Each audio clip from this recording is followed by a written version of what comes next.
Hello students, मैं हूं दिव्या और आपका स्वागत है हमारे चैनल पे। आज हम सेकेंड सेमेस्टर का स्किल एनहेंसमेंट कोर्स का English subject communication in everyday life का सिलेबस डिस्कस करेंगे। उसके बाद क्लासेस किस तरीके से रखी जाएंगी वो आप हमें कमेंट में बता सकते हैं, या फिर हम वीक के 3 डेज़ में इन क्लासेस को हम कवर कर लेंगे। तो सबसे पहली यूनिट है हमारी theory of communication. Theory of communication में हमें इसके मीनिंग, फीचर्स, ये सब कुछ बेसिक है, बट सबसे मेन सवाल उठता है कि 7 CS ऑफ कम्युनिकेशन क्या है। 7 CS ऑफ कम्युनिकेशन पे आपका सेपरेट क्वेश्चन आता है और उस पर कभी कभी शॉर्ट नोट भी आ जाता है, तो इसको तो हम बहुत अच्छे से करेंगे। बाकी meaning, features, uses, cycle, feedback, advantages, ये सब कुछ कॉमन है। अब दूसरी बात कि बैरियर्स बहुत इंपॉर्टेंट है। बैरियर्स पर वास्ट क्वेश्चन हमेशा आता है। अभी तक का जो रिकॉर्ड रखा गया है, ये जो है बैरियर्स आपको मैं तकरीबन 8 या 7 तरीके के पढ़ाऊंगी, जिसमें से आपको एटलीस्ट 5 तो याद रखने ही रखने हैं। वो आपको याद रहेंगे तो आपके बैरियर्स का जो सेपरेट क्वेश्चन है वो 20 या 15 मार्क्स का आता है, आपको कंप्लीट मार्क्स मिलेंगे। ठीक है, तो बैरियर्स बेसिकली होते क्या हैं? बाधाएं समझ लो, प्रॉब्लम्स। कम्युनिकेशन में प्रॉब्लम क्या आती है? Sometimes educational problem, physical problem, communication problem कि यार होते हैं, इंट्रोवर्ट लोग होते हैं, बहुत से नहीं बोल पाते हैं।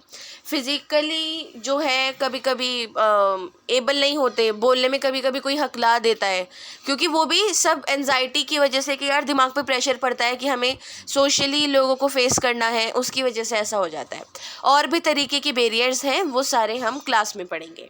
ठीक है, नेक्स्ट यूनिट है आपकी रीडिंग स्किल्स, जिसमें आपको क्लोज रीडिंग, स्किमिंग और स्कैनिंग पढ़नी है। अब सवाल ये उठता है कि इस पर क्वेश्चन कैसे बनकर आते हैं, तो हम ये करेंगे जब भी हम अपनी यूनिट कंप्लीट किया करेंगे तो उसमें लास्ट में इम्पॉर्टेंट क्वेश्चन सीरीज भी देख लिया करेंगे। ठीक है, तो इम्पॉर्टेंट क्वेश्चंस, क्योंकि आंसर आपके उसी वीडियो में हुआ करेंगे, तो आंसर मैं आपको वैसे ही बता दिया करूँगी ओरली।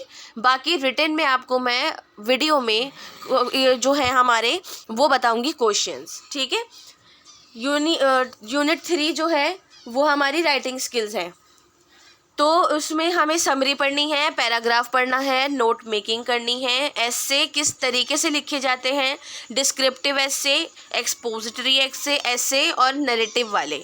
ठीक है, ये ऐसे तीनों में कभी कभी डिफरेंस बिटवीन आ जाता है कि यार आप लोग ये बताओ, और उसके बारे में अगर डिफरेंस आता है तो ज़्यादा लिखने की ज़रूरत नहीं पड़ती।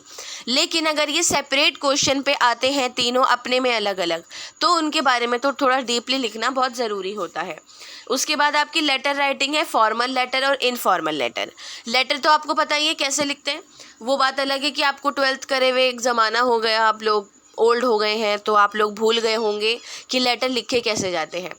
सो बेसिकली आपकी इसमें 3 यूनिट ही हैं, और इनफॉर्मल या फॉर्मल लेटर पे मैंने आपको इसलिए ऐसा बोला क्योंकि लेटर्स पे ना ज़्यादातर स्टूडेंट, 100 में से 90% स्टूडेंट फोकस करते ही नहीं है कि कब कहाँ क्या लिखा जाएगा, किस में सब्जेक्ट आता है, किस में कहाँ क्या लिखते हैं, योर्स फेथफुली क्यों लिखा जाता है, योर्स ट्रूली क्यों लिखा जाता है, या फिर बहुत सारी चीज़ें जिनको हम वीडियो में क्लियर कर लेंगे।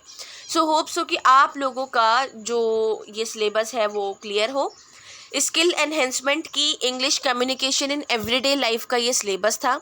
इसकी क्लासेस आप मुझे एक बार कमेंट बॉक्स में बता दीजिए कि किस तरीके से आपको चाहिए, डेली चाहिए या वीक के 3 डेज़, 4 डेज़ या 7 डेज़ रेगुलर आपको चाहिए।